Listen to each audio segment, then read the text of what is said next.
So Valentine's Day is coming up, and of course women out there will want the jewellery, the flowers and chocolates, but what they really want is a smooth playing surface, and that's what we're going to give them, men, thanks to Manscaped. And the best gift anyone can get for Valentine's Day or otherwise is the Lawnmower 5.0 Ultra. And this electric trimmer features skin-safe technology, guarding your V-Day treasure against any grooming mishaps. And it also comes with their brightest LED spotlight yet, so when you switch it on, get a bit of, yeah?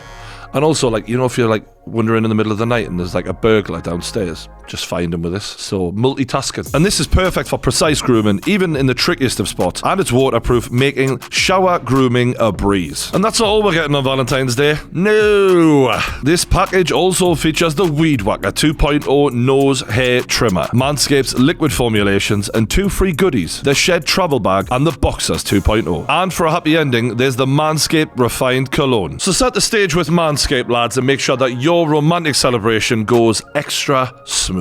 And the best bit is you can get 20% off and free shipping when you use my code PAINGAME at manscaped.com. That's PAINGAME, all block capitals, all one word, at manscaped.com. So thanks to Manscaped for giving me the smoothest balls in the world. And now, enjoy the video. Welcome back to the Pain Game YouTube channel. I am here with Misfits lightweight superstar Joey Knight from the Joey Knight boxing channel and the Joey Knight podcast channel. Check them out. I'll put his boxing channel link in the description, but we're talking Conor Benn versus Tank Davis. Wild fight, comes straight out of nowhere after Conor Benn's last fight. I mean, the fact that Conor Benn is actually fighting right now is even a mystery to me, because I don't know what the fuck's going on. Are you aware of that situation, like BBB of saying all that? I think everyone's trying to read between the lines and make some sort of sense of the situation. But the gist of it I am getting is that Conor Benn doesn't want to, or doesn't feel he needs to go through the formal process with the British Boxing Board of Control. At least he didn't in the start. And there's different stories from different angles. Robert Smith from the British Boxing Board of Control was sort of suggesting that Conor Benn was longing him out. And then now they're in a situation where Conor Benn's ready to go through it. And Conor Benn's team are saying that the British Boxing Board of Control are trying to stifle them a little bit and not let him get the wheels in motion. So I think it's a messy situation. I think as the British fight fans, bearing in mind, like, look, I love the fact that the Saudis have come into boxing, thrown the checkbook at it, and they're putting on big fights. But we can't neglect the UK. And in terms of pay-per-view stars in the UK, Conor Benn's right up there. In fact, he's probably as close to what we're going to get right now, because we're looking at the heavyweight guys and we're thinking they're going to be fighting out in Saudi. So the sooner it gets resolved, the better for us fight fans and the better for us actual fight attending fans. Am I confident it gets resolved anytime soon? Your guess is as good as mine, mate. Well, this is the thing that I'm finding really interesting from the Matchroom Eddie Hearn side of it, and how they're managing Conor Benn, because they seem to be convinced that Conor Benn is the next pay-per-view star, you know, post Anthony Joshua, who seems to be, you know, the light is at the end of the tunnel with AJ. We need to find new stars, right? So you go in and you try and make the fight with Eubank Jr., who is a 160-pounder. That then, you know, falls through. I think Eubank basically wasn't happy with the amount of money offered, which I find that bizarre, because I don't know enough. Like, Eubank's always come across as a money guy. You've never wanted belts that much to me. Yeah. So for you to say it's not enough money, I'm like bamboozled by that. Then we're now talking about 135-pound Tank Davis. And both of those fights are tough fights. But also, neither of them are on the road to Conor Benn getting a title. So what do you make of that? Like, I think it's strange, man, because I think that the Eubank Jr. fight was a mega fight. The history of the dads, the intrigue of not just the younger fight fans, but you're also going to attract the audience around, you know, our dad's ages who grew up watching that fight on old terrestrial TV, and, you know, it captures the imagination of the general public. And I think that meant that fight's obviously a pay-per-view fight. It's a mega fight. I remember being in the queue for the tickets for that fight. When it was put on at the O2 Arena, I was in the online queue. Website crashed within about 2 seconds. No one could get tickets for love nor money. Everyone wanted to see that fight. And the problem is, the reason that was a mega fight was the context around it. Conor Benn was doing great. Conor Benn was being managed quite well to that stage. Eubank Jr., was he doing great? I don't know, but he was a big name in British boxing, but the context was what made that a mega fight. Now that seems to have slipped away. It looks like either Team Benn or Eddie Hearn, or both of them, are only looking at mega fights. And the concerning thing about that is, I don't know if you were there at the mega fight level. I think the context made that a mega fight rather than your performances per se. And then obviously everything that's gone on with the failed drugs test, the adverse findings and things like that have clouded people's judgment in terms of knowing exactly where Conor Benn is right now.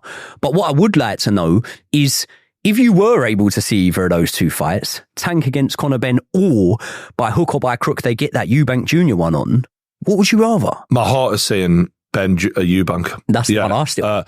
Because I don't see why the Tank fight, where it makes sense. And Tank's an opportunistic little bastard, right?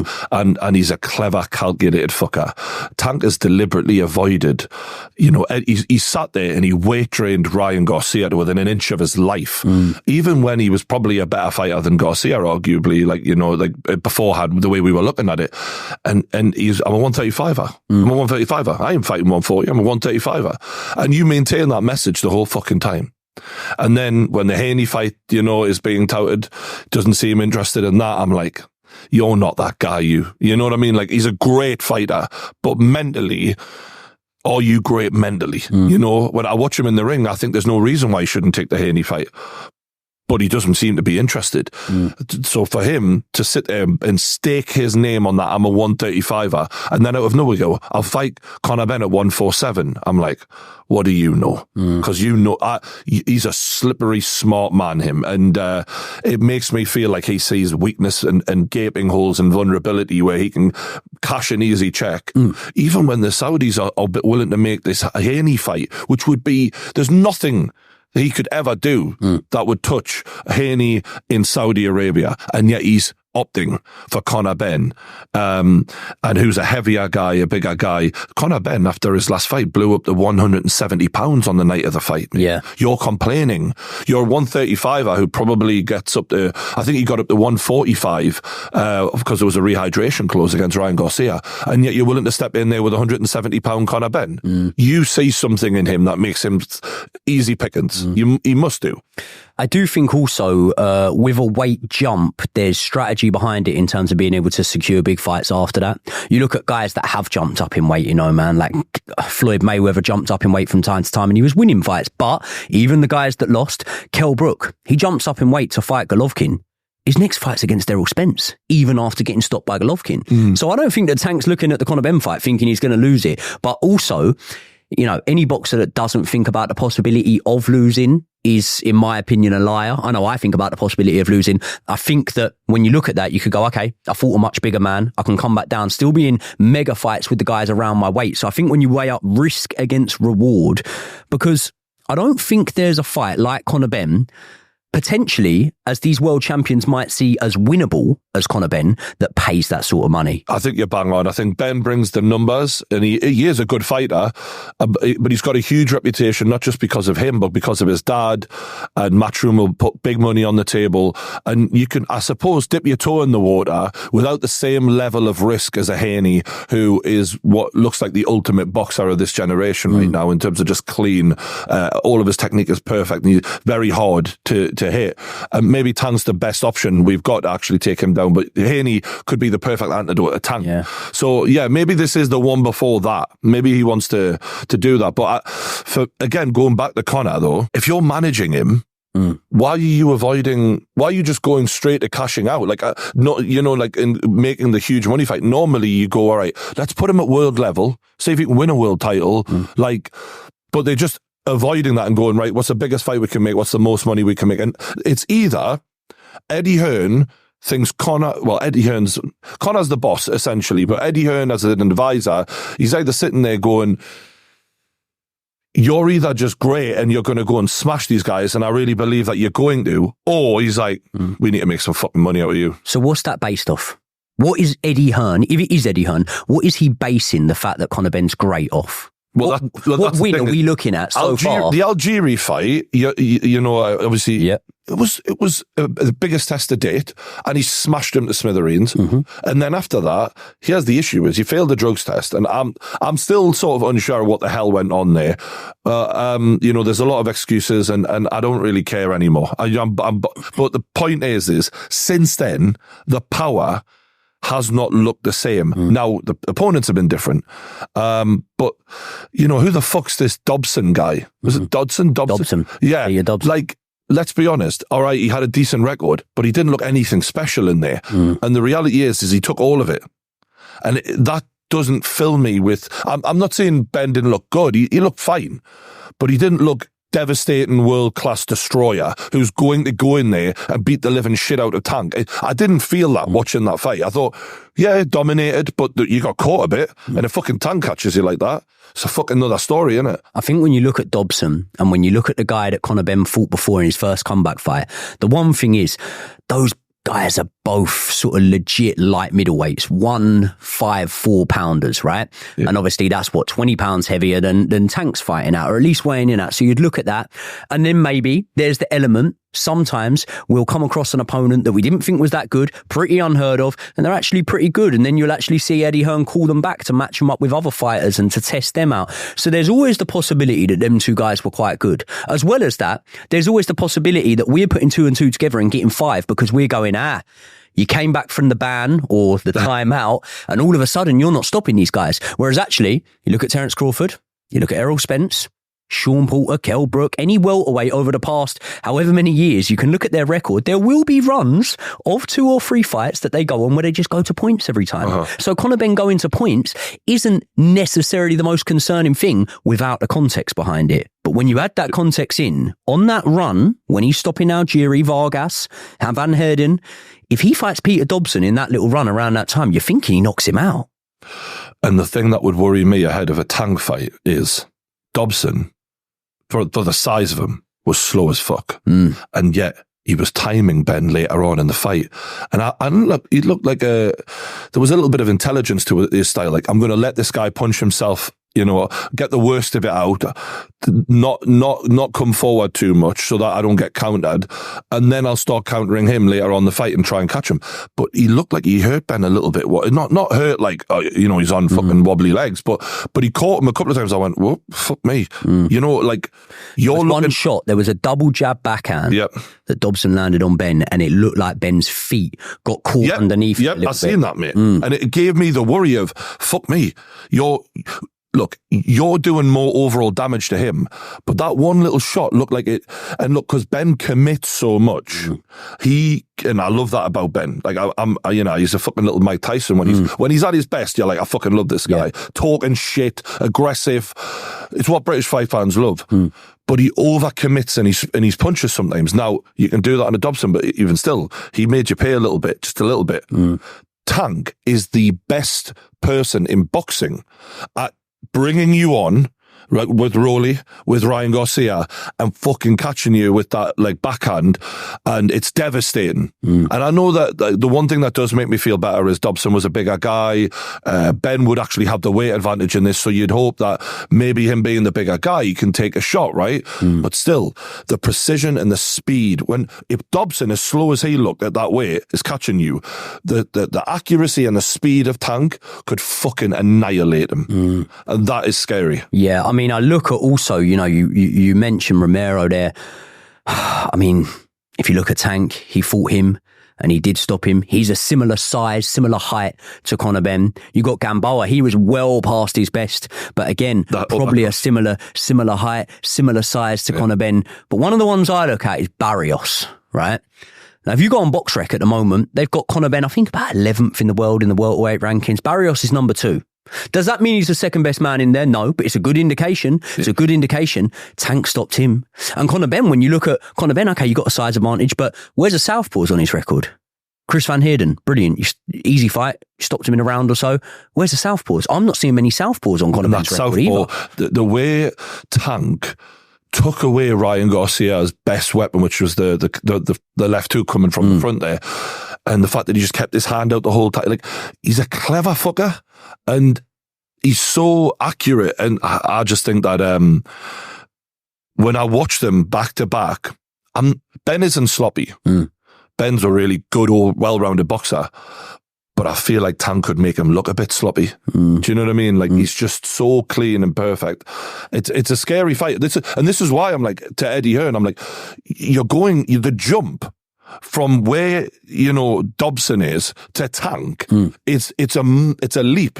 And you don't usually, if you've got a pay-per-view star, which is your next big thing, right, and you want to build Matchroom around the Conor Benn legacy, why are you just jumping so much? Like it's such a huge jump to me. Well, it's funny, isn't it? Because I remember when Dylan White came back, right? Dylan White had his ban, had about a year out the ring after failing the Oscar Rivas fight.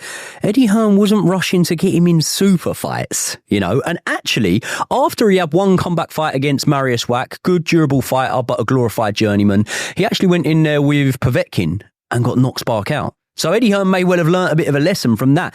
And it's funny then to see Conor Benn being rushed into these super fights. Now, my problem with Conor Benn is the intercontinental route is brilliant. It gets you up the rankings. If you're wanting to move quickly, it's very good. Now, normally it's Olympians that we're seeing move quickly, not a guy who had 12, 15 amateur fights out in Australia moving quickly, right? But that route is brilliant, okay? The problem with that route is when you get to a point like this where there's uncertainty and we want to know where you're at, I can't tell you where Conor Benn is at. I can't tell you, because when you look at the guys in the rankings, right? Lewis Crocker, Echo Esserman, like when you look at these guys, Josh Kelly, for example, in the British rankings, around that welterweight limit where Conor Benn is, I can't say that they wouldn't beat everyone on Conor Benn's record, I can't say that a Josh Kelly wouldn't have beaten everyone on Conor Benn's record, because I think he probably would have done. When I look at Conor Benn, the problem is you're ranked number one in the welterweight division in England. You're the number one English welterweight. You've not fought anyone in the top 50. You've not fought one man in the top 50 and you're ranked at number one. Now, brilliant. You've got big opportunities. And I tell you what, you've probably earned more money than everyone in the top 50, but you've still not fought anyone there for me to know where you're at. So what I want to do is ideally, as a boxing fan who likes the traditional route, and it's ironic, isn't it? A Misfits fighter saying I like the traditional route, but as a boxing fan that likes the traditional route, I'd love to see him in with a few of the domestic guys. And even if they're not domestic guys, maybe a David Avanesian who stopped Josh Kelly in that fight a few years ago. I'd love to see Conor Benn just sort of tested at that level. Michael McKinson, there's a lot of names in there. Think about this, right? Me and you are far apart in age, and we grew up watching Ricky Hatton, pound for pound, right? That was all that he cared about. He fought Pacquiao and Mayweather. What he went through before he took those pound for pound challenges on, he proved to every motherfucker, I am that guy, right? I'm the best option out there for you. I'm bringing the money. Quite similar to Conor Benn in that, he had the English lot behind him. Way bigger of a name by that point, Hatton was. But still, we knew where he was, and we knew what he was going in there to do, and we knew the tools that he had, and he was tried and tested. For Conor Benn to fight one of the pound for pound best, while being so untested at the highest level, it's mental to me. And it's not that I don't rate Conor Benn, it's just you've not given me enough data to rate you as highly as what you would need to be in order for me to think you can pass this test. And we all seen how the Ricky Hatton, fights turned out. And my worry is, Hatton had the size on Pacquiao. It didn't fucking matter. And I look at this fight like Hatton Pacquiao. Busy fighter, aggressive, going to put it on him, and Pacquiao's can let you fucking walk on him, and exactly the way Tank could do that. So that's the scary thing, I think. And look, I mean, Conor Benn is the boss, but he's obviously taking counsel from his dad and from Eddie Hearn. And if I was those guys right now, I'd go, mate, let's slow down. You're in your mid-20s. You've got all the time in the world to be taking these guys on, and let's get you the seasoning that you need before you're in there with them. He's definitely had a competitive level of sparring. We know that Conor Benn used to spar John Ryder in the gym, and obviously that then could go in his favour, obviously being a southpaw. But what I would say is sparring and holding your own with these heavier guys in the gym is one thing. When you get in there with a light guy that can move, that's got much quicker hands and therefore can sometimes even be more explosive because of the hand speed, it's a completely different kettle of fish. So I think that there needs to be, listen, my opinion doesn't really matter, but if it was up to me, I think there needs to be a behind closed doors conversation where we go, right, okay, we're in no massive rush here. You're 27 years old. You've got time on your hands. If we go to the top of the welterweight division, and the ironic thing is, this, right? Tank. We've heard about Haney. We've heard about a few fighters. why are we not hearing about the top of the division he's actually in? Why are we not hearing for, I get they're tied up with fights, but Terence Crawford and Errol Spence, if not him, why not Barrios? Why not Ugas? Why not someone in the weight division that you're actually in at that top level? And the problem is this. We as fight fans have had so much uncertainty over Conor Benn, over the drug situation, over where he's at, over whether he's able to fight. Now the suggestion of his opponents is giving us even more uncertainty because it's hard to be invested in it, isn't it? Like, you're like, I have no idea what the fuck's going on here. Like, one thing we can agree on is they want a mega fight. And look, good for them, right? And credit to Conor. Big balls, right? And even as much as Tank's a smaller guy, it's a fucking savage test, right? So let's see what the fuck happens, mate. We'll park this here, and when the fight's made, we'll do a full breakdown. But obviously, I think we're both a bit like, you'll do well to fucking beat this guy, bloody hell. Don't forget, guys, you can check out Joey Knight's boxing channel. Link is in the description below. He does in-depth breakdowns, similar to what you like on the paying game, so you'll love Joey Knight. Check it out, but for now, hit the like button, subscribe. Thanks for watching. See you later.